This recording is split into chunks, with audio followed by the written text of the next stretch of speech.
Hello everyone, welcome back to ASR classes. This is Rajan Kumar, your social science faculty.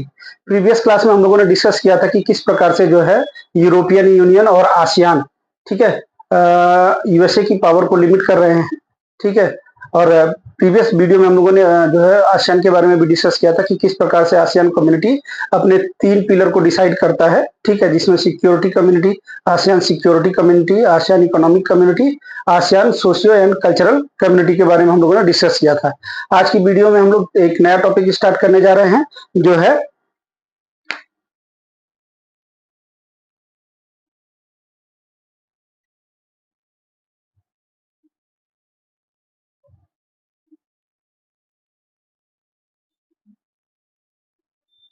Rise of Chinese economy, ठीक है। Rise of Chinese economy, इसके अंदर first point हम लोग लिखेंगे powers, ठीक है। अब इसके इसी इसी वाले पॉइंट में एक क्वेश्चन उठता है, what is the potential of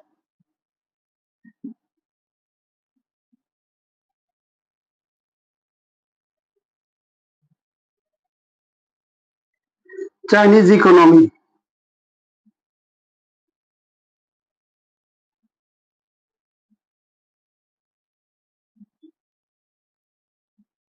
ठीक है। ये हमारा एक क्वेश्चन बना है इसमें पावर के अंदर ही। अब इसका आंसर देखते हैं क्या है।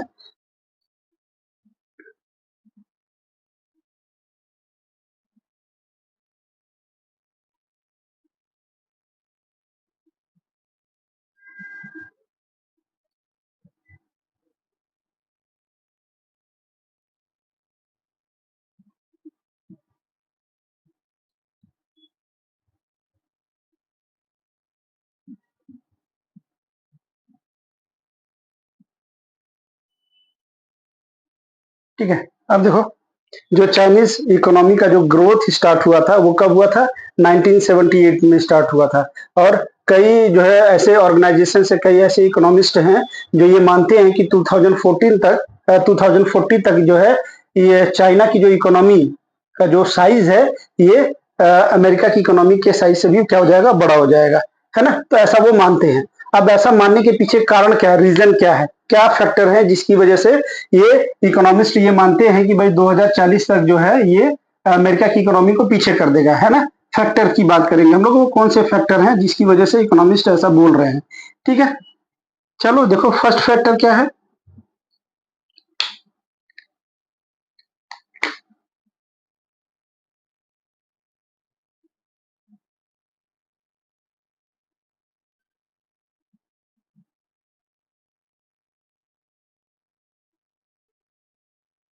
इकोनॉमिक स्ट्रेंथ, ठीक है।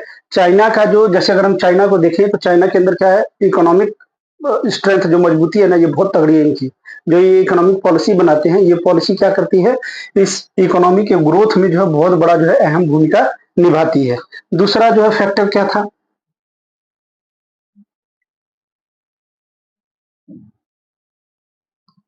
पॉपुलेशन, ठीक है। चाइना को आपको पता होगा,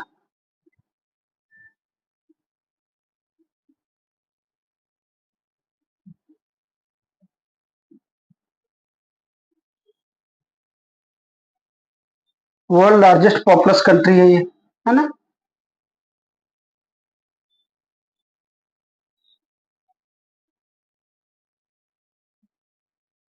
दुनिया की क्या है, सबसे ज्यादा जो है जनसंख्या वाली देश है। तो जब जनसंख्या इनके पास ज्यादा है तो इनके पास यूथ ज्यादा होंगे, है ना। जो वर्किंग क्लास पॉपुलेशन है वो क्या होगी, ज्यादा होगी। तो जब काम करने वाले लोग ज्यादा हैं, सबके पास काम है, काम कर रहे हैं लोग, तो जाहिर सी बात है क्या होगा, इकोनॉमिक इनकी मजबूत होगी ही होगी, ठीक है। थर्ड पॉइंट देखो क्या है,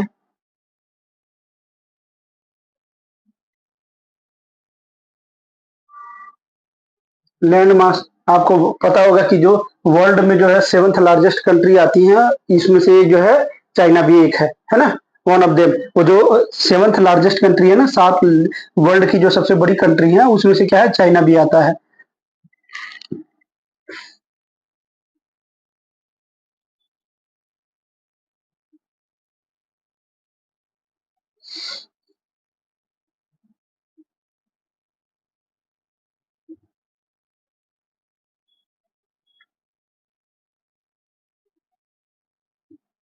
ठीक है। अब इसमें से क्या है, इन सातों में से एक जो है क्या है, चाइना भी है। उसके पास क्या है, जो एरिया है, एरिया वाइज अगर देखें तो एरिया वाइज क्या है, ये बहुत बड़ा है। ये वर्ल्ड की जो 7 लार्जेस्ट कंट्री है उसमें से एक है ये, ठीक है ना।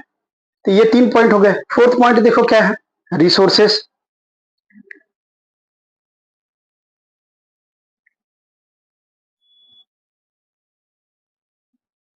इसके पास रिसोर्सेज भी पूरी मात्रा में है, ठीक है। जब इन रिसोर्सेज को वो क्या लगाएगा, अपनी इकोनॉमिक ग्रोथ में लगाएगा, तो जाहिर सी बात है कि इसका क्या होगा, इकोनॉमिक ग्रोथ भी क्या होगा, तेजी से होगा, है कि नहीं।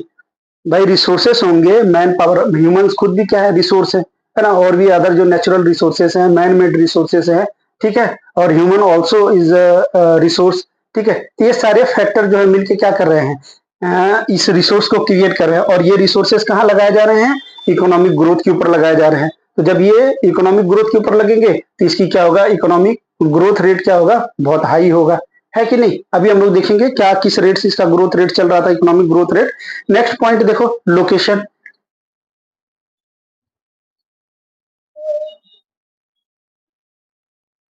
ठीक है। आप देखो इसकी लोकेशन देखो, ये जो है अगर देखें तो 3 साइड से क्या है, ये लैंड एरिया से कवर्ड है, लेकिन एक साइड से क्या है, ये ओशन से कनेक्टेड है। अगर हम इंडिया का मैप देखते हैं, जब आप इंडिया का मैप देखोगे तो इंडिया के जो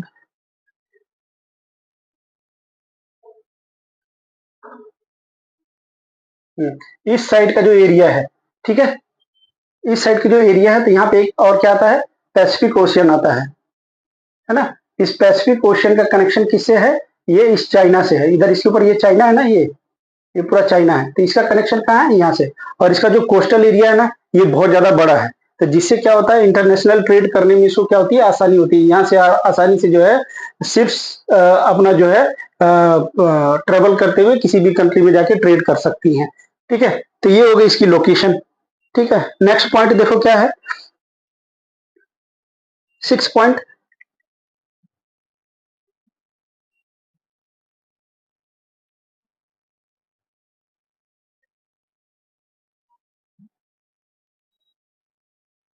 पॉलिटिकल इन्फ्लुएंस। ये अपने आसपास के पड़ोसी देशों को क्या कर सकता है, राजनीतिक रूप से प्रभावित कर सकता है। कहने का मतलब है देखो, जब हम किसी कंट्रीज के साथ फ्रेंडली रिलेशन स्टेब्लिश करेंगे, तभी तो हम उसके साथ ट्रेड कर सकते हैं। देखो जैसे अभी एग्जांपल समझो, इंडिया और चाइना, इंडिया और पाकिस्तान के बीच में अभी आपको याद होगा कि एक जो है टेररिस्ट अटैक हुआ था इंडिया में, ठीक है, जिसकी वजह से दोनों कंट्री एक दूसरे के साथ क्या कर दी, ट्रेड को ब्लॉक कर दी, बंद कर दी। रीजन क्या था, क्योंकि इनके बीच में किसी भी तरह से मैत्रीपूर्ण फ्रेंडली रिलेशन नहीं रह गया था, जिसकी वजह से इंडिया ने क्या किया, पाकिस्तान के साथ पूरा जो है ट्रेड अपना बंद कर दिया।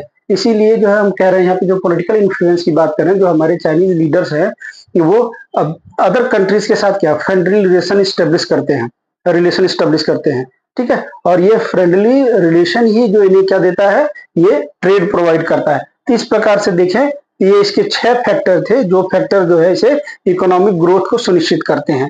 पहला फैक्टर कौन था, इकोनॉमिक स्ट्रेंथ।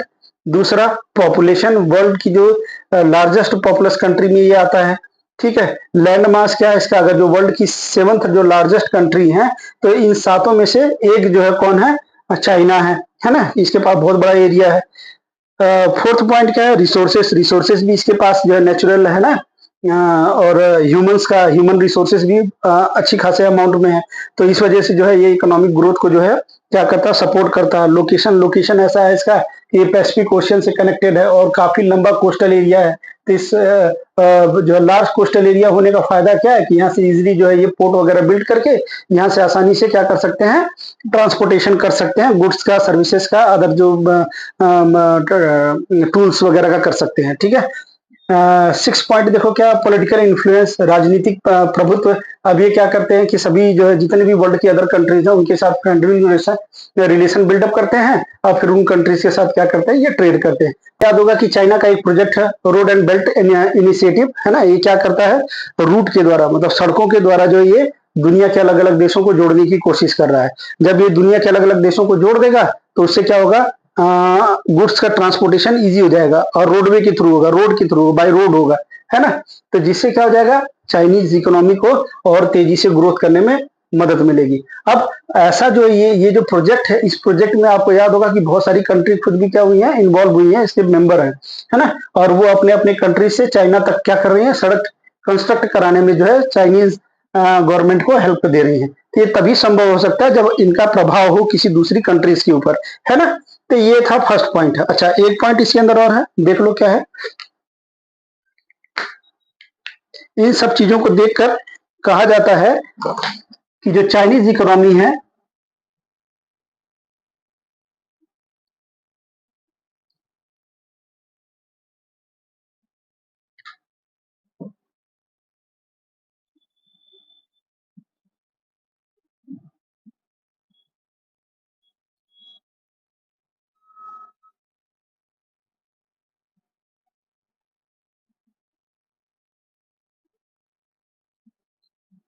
ठीक है, ऐसा कहा जाता है इसके बारे में कि जो चाइनीज इकोनॉमी है वो पूरी ईस्ट एशियन इकोनॉमी को क्या कर रहा है, ड्राइव कर रहा है, उसको चलाने में क्या कर रहा है, हेल्प कर रहा है। ठीक है, ऐसा कहा जाता है। इन 6 फैक्टर्स को देखने के बाद, ठीक है, जो इसका इकोनॉमिक ग्रोथ है, तो उस ग्रोथ को देखने के बाद ऐसा कहा जाता है कि जो चाइनीज इकोनॉमी है वो क्या कर रही है, ईस्ट एशियन इकोनॉमी को ड्राइव कर रही है, आगे बढ़ा रही है। ठीक है, तो ये फर्स्ट पॉइंट हो गया पावर्स के अंदर। चलो अब सेकंड पॉइंट डिस्कस करते हैं।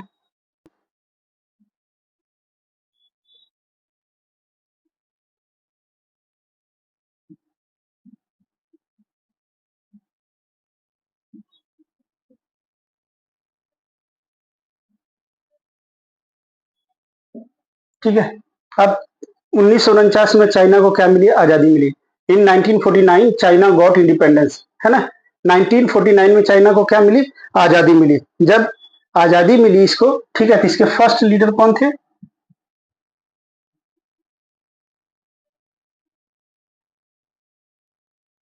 माओ।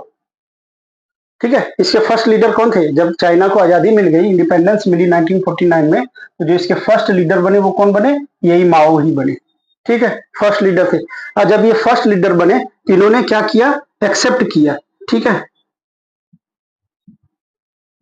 Accepted Soviet model. ठीक है, सोवियत मॉडल को इन्होंने क्या किया, एक्सेप्ट किया। और एक्सेप्ट करने के साथ ही साथ, अब सोवियत मॉडल क्या था आपको पता है,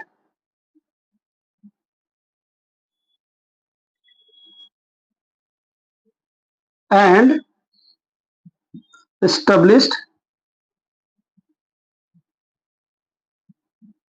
कम्युनिस्ट फॉर्म ऑफ गवर्नमेंट। और इन्होंने क्या किया, जो कम्युनिस्ट, जैसे सोवियत यूनियन में जो कौन सी किस टाइप की गवर्नमेंट थी, कम्युनिस्ट गवर्नमेंट थी, सोशलिस्ट गवर्नमेंट थी। यही सेम मॉडल को इन्होंने, सोशलिस्ट तो नहीं अडॉप्ट किया, लेकिन बहुत हद तक क्या किया, सोवियत मॉडल को अडॉप्ट करते हुए कम्युनिस्ट फॉर्म ऑफ गवर्नमेंट को एक्सेप्ट किया इन्होंने। ठीक है, जब ये किया तो इसके बाद इन्होंने क्या कर दिया, इन्होंने डिक्लेयर किया कि चाइना अब क्या होगा। ठीक है,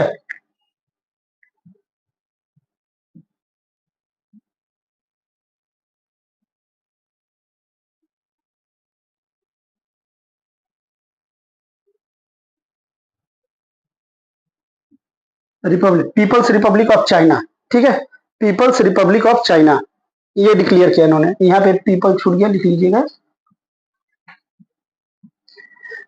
पीपल रिपब्लिक ऑफ चाइना। ठीक है, अब देखो इसको, देखो एक बार फिर से समझो। 1949 में इसको आजादी मिली, फर्स्ट लीडर कौन थे, माओ। और माओ जब लीडर बनते हैं तो ये सोवियत मॉडल को एक्सेप्ट करते हैं, कम्युनिस्ट फॉर्म ऑफ गवर्नमेंट को अडॉप्ट करते हैं। ठीक है, और डिक्लेयर करते हैं चाइना को क्या, पीपल रिपब्लिक ऑफ चाइना। ठीक है, ये करते हैं। ठीक है, अच्छा, अब जब ये वाला जो सब दौर चल रहा था, जब 1949 में चाइना को क्या मिला, जब आजादी मिली, तो चाइना की कंडीशन क्या थी इस टाइम पे, चाइना क्या था, बहुत ज्यादा बैकवर्ड था। ठीक है, चाइना क्या था, बहुत ज्यादा बैकवर्ड था। कब, 1949 में। ठीक है, अब जब बैकवर्ड होने, देखो भाई किसी भी तरीके से अगर अच्छा, ये आजादी किससे मिली थी,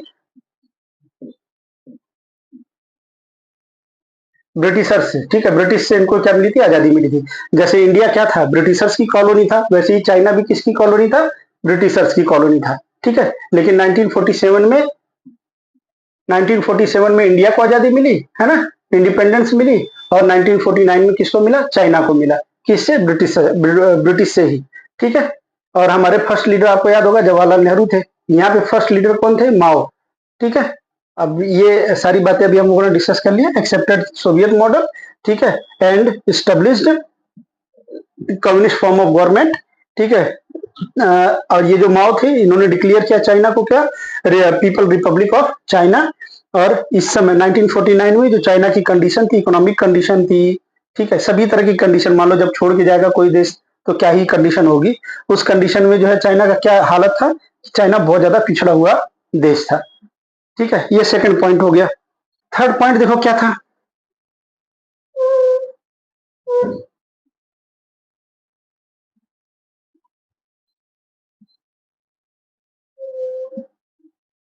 ठीक है, चाइना क्या चाहता था।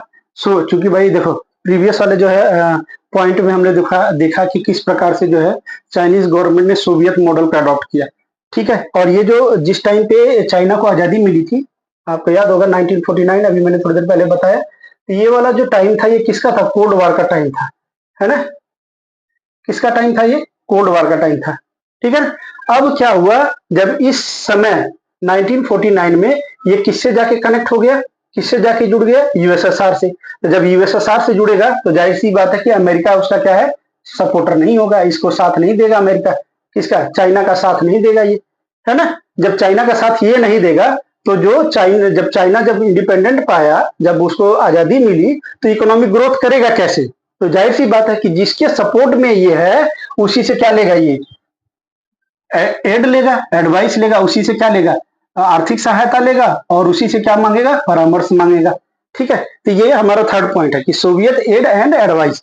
चाइना क्या चाहता था कि सोवियत से क्या मिले उसको, कुछ आर्थिक मदद मिले, और साथ ही साथ में इकोनॉमिक डेवलपमेंट करने के लिए क्या मिले, परामर्श मिले, ठीक है। ठीक, फर्स्ट पॉइंट देखो क्या था इसके अंदर।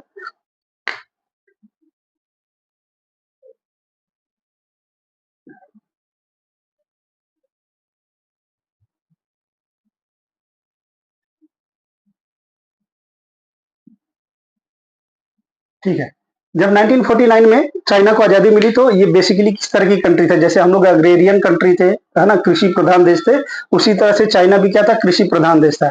लेकिन चाइना के पास जो जो भी एग्रीकल्चरल प्रोडक्ट प्रोड्यूस होते थे, जो भी प्रोड्यूस होता था, ठीक है, वो इसे क्या करते थे, एक्सपोर्ट कर देते थे, ठीक है। जब ये इसे एक्सपोर्ट करते थे तो इस एक्सपोर्ट के बदले इन्हें क्या मिलता था, पैसे मिलते थे, मनी मिलती थी, है ना, पैसे मिलते थे। और ये पैसे वो लगाना चाहते थे, ये जो पैसा इकट्ठा हुआ था, इस पैसे को कहाँ लगाना चाहते थे, हैवी इंडस्ट्री को स्टेब्लिश करने में। तो यहीं से सेकंड पॉइंट निकलता है, ठीक है। चाइना क्या चाहता था, दे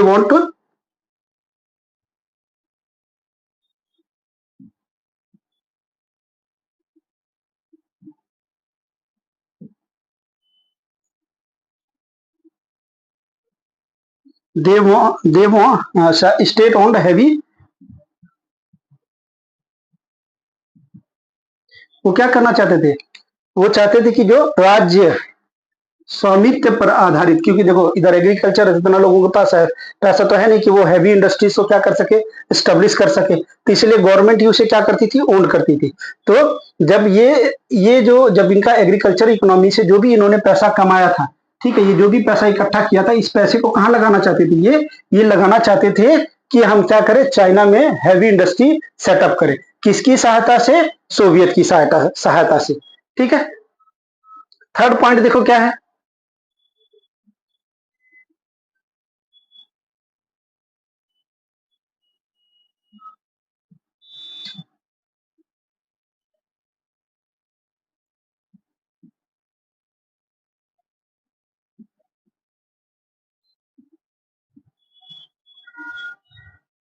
चाइना जो है किसके साथ कनेक्ट होना चाहता था, कैपिटलिस्ट कंट्रीज के साथ क्या करना चाहता था, ये कनेक्ट होना चाहता था, ठीक है।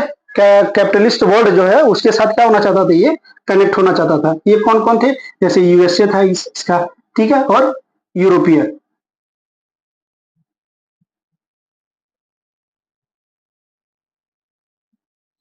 यूरोपियन कंट्रीज, इनके साथ ये जुड़ना चाहता था। ठीक है, ठीक है, that's why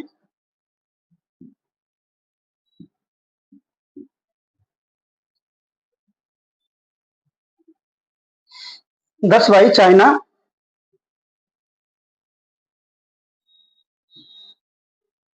connect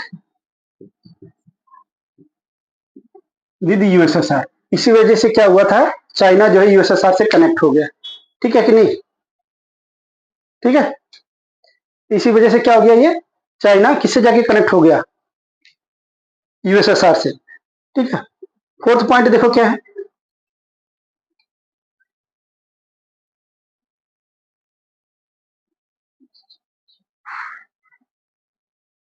foreign exchange. ठीक है, फॉरेन एक्सचेंज का क्या मतलब हो गया, इंपोर्ट एक्सपोर्ट। ठीक है, इंपोर्ट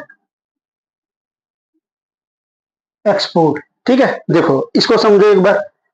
जब हम कभी भी कोई भी, मान लो कि जैसे दो कंट्री है, जैसे मान लो यूएसए और चाइना। ठीक है, ये दो देश है। ठीक है, ये दो कंट्री हैं, इनके बीच में क्या हो रहा है, ट्रेड हो रहा है। अब इस ट्रेड में क्या हो रहा है, चाइना क्या कर रहा है, बहुत ज्यादा सामान किससे मंगा रहा है, अमेरिका से। ठीक है, जब चाइना क्या करेगा, गुड्स को अपने यहां मंगाएगा, जब सामान को ये मंगाएगा तो बदले में क्या पे करेगा, गुड्स किधर जा रहे हैं, एक मिनट, गुड्स किधर जा रहा है, इधर जा रहा है चाइना में। ठीक है, और मनी किधर आ रही है, मनी किधर आ रही है, देखो इंपोर्ट को समझो, इंपोर्ट बता रहा हूं ये। ठीक है, जब गुड्स यूएसए से निकल के कहा जा रहा है, चाइना में। ठीक है, तो चाइना इस गुड्स के बदले में क्या पे करेगा, मनी पे करेगा। तो सामान कहां गया, चाइना में गया, पैसे कहां गया, यूएसए में गया। और जब पैसा यूएसए में जाता है तो ऐसे कंडीशन में क्या होता है, बहुत अधिक लॉस होता है। ठीक है, कैसा, ट्रेड लॉस होता है। ठीक है, ट्रेड डिफिसिट भी जिसको बोलते हैं वो होता है, बहुत व्यापारिक घाटा जिसको बोलते हैं ना, वो होने लगता है यहाँ पे। ठीक है, अब एक्सपोर्ट को समझो, ये इंपोर्ट था। ठीक है, इंपोर्ट था जब हम मंगा रहे हैं। एक्सपोर्ट देखो कैसा था, इसी का जस्ट उल्टा हो जाएगा। एक्सपोर्ट में क्या हो जाएगा, अब ये मान लो वही same example, USA and China. ठीक है, अब गुड्स कहां आ रहा है, अमेरिका में। ठीक है, जब गुड्स अमेरिका में आएगा तो जाहिर सी बात है, पैसे कहां जाएंगे, चाइना में, है ना, मनी कहां जाएगी, चाइना में जाएगी। तो जब ये मनी जो है जब यहां पर आएगी ना, इसका क्या होगा, इकोनॉमिक ग्रोथ स्टार्ट हो जाएगा, है कि नहीं। देखो गुड्स को हम क्या कर सकते हैं, स्टोर करके नहीं रख सकते हैं। ठीक है, अगर स्टोर भी करेंगे तो इसका क्या है, एक टाइम पीरियड है, उस टाइम पीरियड के बाद ये क्या हो जाएगा, खत्म हो जाएगा। लेकिन जो मनी आएगा ना, हम मनी से मनी क्रिएट कर सकते हैं, हम इन्वेस्ट कर सकते हैं इसको अदर इंडस्ट्रीज में। जैसे यहाँ पे क्या था, हैवी इंडस्ट्री स्टेब्लिश करना चाहता था, तो जब हम क्या करेंगे, एक्सपोर्ट कर रहे होंगे तो हमारे पास पैसा आ रहा होगा, और इन पैसे को हम कहाँ लगा देंगे, हैवी इंडस्ट्री स्टेब्लिश करने पे। फिर यहाँ पे मैन्युफैक्चरिंग स्टार्ट होगी, जो भी प्रोडक्ट प्रोड्यूस होगा उसे हम तीसरी कंट्री को बेचकर वापस से क्या कर लेंगे, पैसे बना लेंगे, है ना। तो जो चाइनीज लीडर थे ना, वो यही कह रहे थे भाई देखो, हमारे सामने क्या, अभी हमारी जो कंडीशन है, जब ये 1949 में इंडिपेंडेंट होते हैं, ये क्या करते हैं, इंपोर्ट बहुत ज्यादा कर रहे थे। ठीक है ना, तो इस इंपोर्ट की वजह से इनको क्या हो रहा था, बहुत ज्यादा लॉस हो रहा था। तो जो लीडर्स थे उन्होंने डिसाइड किया कि हम भाई क्या करेंगे, इस इंपोर्ट को कम करेंगे। ठीक है, बल्कि इस इंपोर्ट को कम करने के साथ ही साथ हम क्या करेंगे, एक्सपोर्ट करेंगे, जिससे हमारे पास क्या आएगा, पैसा आएगा। ठीक है ना। तो ये पैसा कमाने के लिए इन्होंने, ठीक है, ये एक्सपोर्ट करने के लिए इन्होंने क्या किया, देखो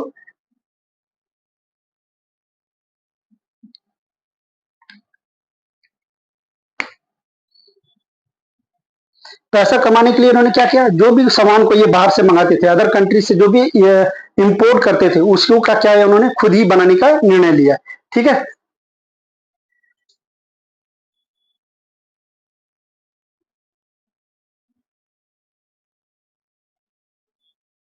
इंपोर्ट सब्सिट्यूट। ठीक है, इन्होंने क्या किया, कहा कि भाई जो भी सामान हम क्या कर रहे हैं, इंपोर्ट कर रहे हैं, अगर उस सामान को हम खुद ही बना ले अपने यहाँ पे, तो हमें जो है बाहर से खरीदने की जरूरत नहीं है। हमें अपने पैसा जो है बाहर भेजने की जरूरत नहीं है, बल्कि पैसा क्या होगा हमारे पास आएगा जब हम ट्रेड करेंगे दूसरी कंट्री के साथ। तो उन्होंने क्या किया, जितने भी इंपोर्ट प्रोडक्ट थे उन सबको उसको है उसका एक अल्टरनेटिव अपने यहाँ पे ही बनाना स्टार्ट कर दिया। उसी को हम लोगों ने क्या कहा, इंपोर्ट सब्सिट्यूशन या इंपोर्ट सब्सिट्यूट। ठीक है, फिर से एक बार इसको देख लो। जब चाइना को 1949 में आजादी मिली, उस वक्त उसकी जो इकोनॉमी थी वो कैसी थी, एग्रीकल्चरल इकोनॉमी थी। ठीक है, इसी एग्रीकल्चरल इकोनॉमी से ये क्या करते थे, कैपिटल जनरेट करते थे, कमाते थे पैसे वगैरह। ठीक है, जो भी कुछ प्रोड्यूस होता था उसे एक्सपोर्ट कर देते थे और उसके बदले में इनको क्या मिलता था, पैसे मिलते थे। इन पैसों का यूज वो कहाँ करना चाहते थे, स्टेट ओन्ड हैवी इंडस्ट्रीज को स्टेब्लिश करने में। लेकिन ये पैसे उतने नहीं थे जिससे कि इसको क्या किया जा सके, स्टेब्लिश किया जा सके। ठीक है, दूसरा नेक्स्ट पॉइंट देखो क्या है, चाइना चाहता था किसके साथ कनेक्ट होना, कैपिटलिस्ट वर्ल्ड के साथ, क्योंकि ये ज्यादा डेवलप्ड थे। हम लोगों ने प्रीवियस चैप्टर में पढ़ा है, फर्स्ट वाले चैप्टर में। ठीक है, जैसे कौन सी कंट्री, यूएसए और यूरोपियन कंट्रीज के साथ। इसीलिए चाइना ने क्या किया, क्योंकि ऑप्शन नहीं था कोई, तो उस वक्त क्या हुआ, ये किसके साथ कनेक्ट हो गया, यूएसएसआर के साथ जाके कनेक्ट हो गया। जब इसके साथ कनेक्ट हुआ तो इससे इससे क्या मिलना शुरू हो गया, इसको एड और एडवाइस मिलना शुरू हो गई। ठीक है, नेक्स्ट पॉइंट देखो, फॉरेन एक्सचेंज, इंपोर्ट एक्सपोर्ट, है ना। ये इंपोर्ट को कम करना चाहते थे, एक्सपोर्ट को बढ़ाना चाहते थे। ठीक है, जिससे क्या हो कि मनी क्या हो, इनके कंट्री में आए और गुड्स क्या हो, दूसरी कंट्री को जाए। ठीक है, इस पर्पस को सॉल्व करने के लिए उन्होंने क्या किया, इंपोर्ट सब्सिट्यूट प्रोवाइड किया। जो भी चीजें ये मंगाते थे विदेशों से, उसको आप क्या करने लगे, खुद ही बनाने लगे। जब खुद बनाने लगेंगे तो देश का पैसा देश में ही रह जाएगा, बाहर नहीं जाएगा। ठीक है, अब जब ये सारी चीजें हो रही थी ना, तो इससे कुछ इंपैक्ट भी पड़ रहे थे। ठीक है, किसके ऊपर, चाइना के ऊपर जो है ऐसा कुछ प्रभाव भी पड़ रहा था। चलो वो प्रभाव देखते हैं। सोवियत यूनियन से इन्हें क्या मिला, एड मिला, है ना, और एडवाइस मिली। जाहिर सी बात है कि जब एड मिला, एडवाइस मिली, है ना, और कुछ इन्होंने इकोनॉमी के एरिया में काम किया, इंपोर्ट को कम किया, एक्सपोर्ट को बढ़ावा दिया। ठीक है, तो इसका इम्पैक्ट तो पड़ना ही था, है ना। इम्पैक्ट देखो, दो तरह के इम्पैक्ट पड़े, एक गुड इम्पैक्ट पड़ा, दूसरा क्या पड़ा, बैड इम्पैक्ट। ठीक है, गुड वाले को पहले देखते हैं हम लोग।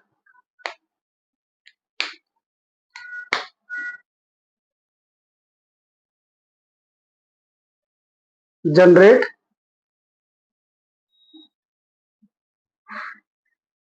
एम्प्लॉयमेंट। ठीक है, जनरेट एम्प्लॉयमेंट।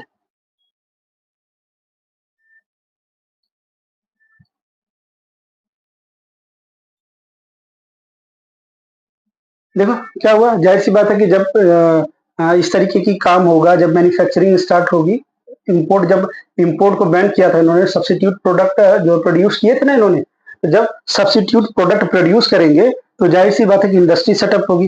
इंडस्ट्री अगर सेटअप हो रही है तो लोगों की जरूरत पड़ेगी, लेबर की जरूरत पड़ेगी, वर्कर्स की जरूरत पड़ेगी उस पर काम करने के लिए। तो जब वर्कर्स की जरूरत है तो ये कहाँ से वर्कर्स लाए, ये अपनी कंट्री से ही लाए। ठीक है, तो इसलिए जो वहां के लोगों को तो क्या मिलने लगा, एम्प्लॉयमेंट मिलने लगा।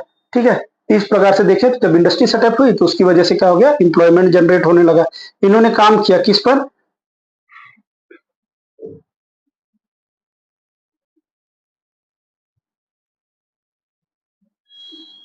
अपने एजुकेशन सिस्टम के ऊपर काम किया। एजुकेशन जो पॉलिसीज थी उस पर काम किया, है ना, ताकि जो है एजुकेशन को क्या किया जाए, एजुकेशन रेट को क्या किया जा सके, इंक्रीज किया जा सके। ठीक है। ठीक है, थर्ड पॉइंट देखो क्या है,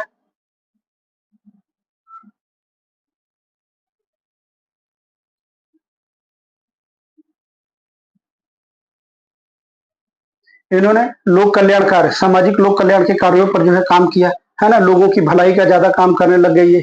लोगों के जो है हेल्थ, एजुकेशन, है ना, जो उनकी बेसिक नीड है उसको ये लोग क्या करने लगे, नोटिफाई करने लगे, उसके ऊपर काम करने लगे, जिससे ज्यादा से ज्यादा लोगों का क्या हो सके, सामाजिक कल्याण हो सके। इस तरह की पॉलिसी ये अडॉप्ट करने लगे। ठीक है, नेक्स्ट पॉइंट देखो, हेल्थ। हेल्थ के ऊपर काम किया इन्होंने, क्या किया, हॉस्पिटल्स बनाए। ठीक है, अवेयरनेस फैलाई, किसके अगेंस्ट, डिजीज के अगेंस्ट। इस तरह की जो है काम करना इन्होंने शुरू किया, किसके, सोशल सेक्टर में। ठीक है, भाई जाहिर सी बात है जब नई नई कंपनियां आ रही हैं, नई नई यूनिट्स स्टेब्लिश हो रही है मैन्युफैक्चरिंग की, तो लोग उसमें काम करेंगे, एम्प्लॉयमेंट मिलेगा लोगों को। अब ऐसे लोगों को तो नहीं ना सीधे जो है काम करने के लिए डाल दिया जाएगा जिनको नॉलेज ही नहीं है। तो उन लोगों को एजुकेट करना भी स्टार्ट कर दिया इन्होंने, है ना। उन लोगों के कल्याण के लिए, सामाजिक जो कल्याण था, वहाँ के जो सामाजिक ताना बना था, उनके विकास के लिए, उनके हित में जो है ये लोग काम करना शुरू किए, उनके हेल्थ के ऊपर फोकस किया, ठीक है। हॉस्पिटल्स बनवाए इन्होंने, अवेयरनेस फैलाई है, ठीक है, किसी हेल्थ रिलेटेड अवेयरनेस, है ना, और मेडिसिन वगैरह सब, ये सारी चीजें इन्होंने जो है इनको प्रोवाइड करना स्टार्ट कर दिया, ठीक है ना। अगला देखो क्या पॉइंट था इसके अंदर। अब इसी समय में जो है चाइना की जो इकोनॉमिक ग्रोथ थी,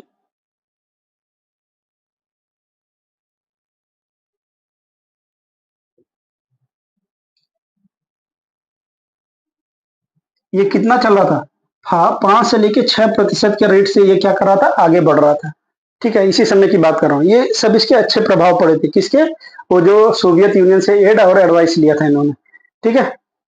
ये कुछ अच्छे प्रभाव था इसके, इसी समय में इसका जो इकोनॉमिक ग्रोथ कितना, 5 से 6% था। अब बैड इंपैक्ट देखो क्या था, है ना, बुरे प्रभाव क्या हुए थे। फर्स्ट देखो इसमें क्या था,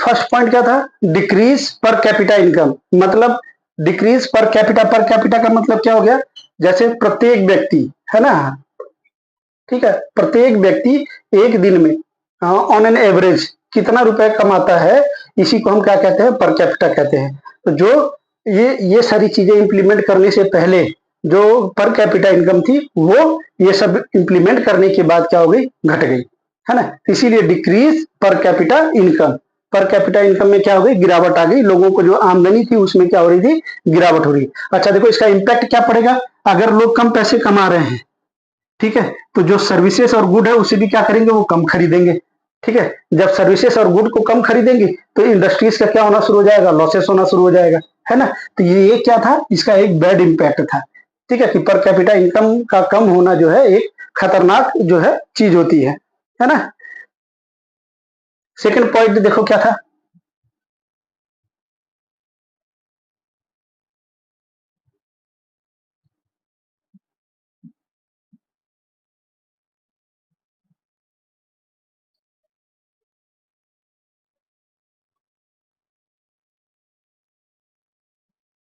इंक्रीज पॉपुलेशन ग्रोथ रेट, जो कि ग्रोथ रेट कितना था इसका, 2 से 3%, ठीक है, 2 से 3% जो है इसका पॉपुलेशन ग्रोथ रेट था। पर कैपिटा इनकम कम हो रही है, पॉपुलेशन तेजी से बढ़ रही है, ठीक है।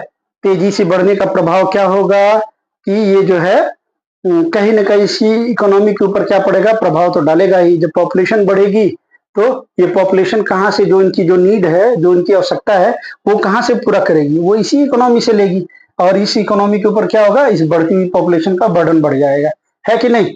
थर्ड पॉइंट देखो क्या था, इसी का थर्ड पॉइंट,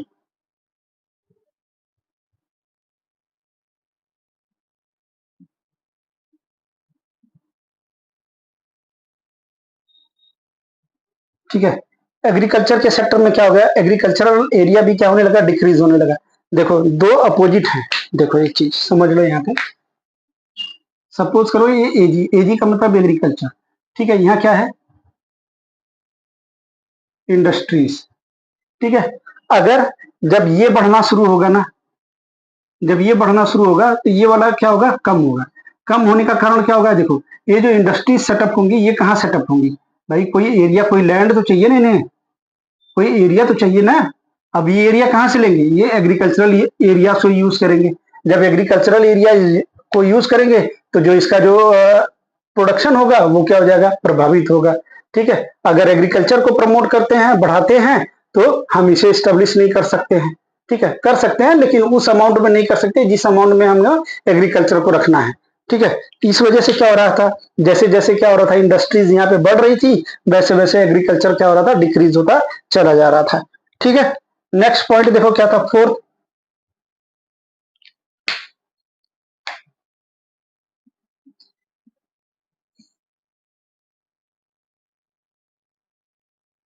यूएसएसआर, ठीक है।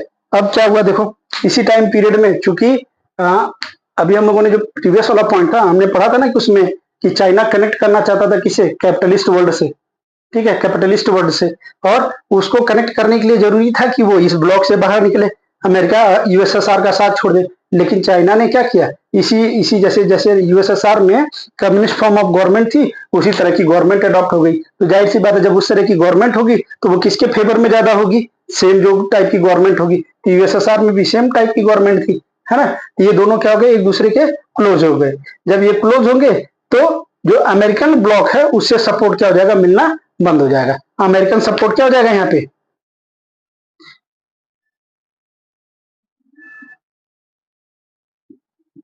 यूएसए का सपोर्ट क्या हो जाएगा भाई, बंद हो जाएगा ना, है कि नहीं। यूएसए का सपोर्ट क्या हो जाएगा यहाँ पे, बंद हो जाएगा, है ना।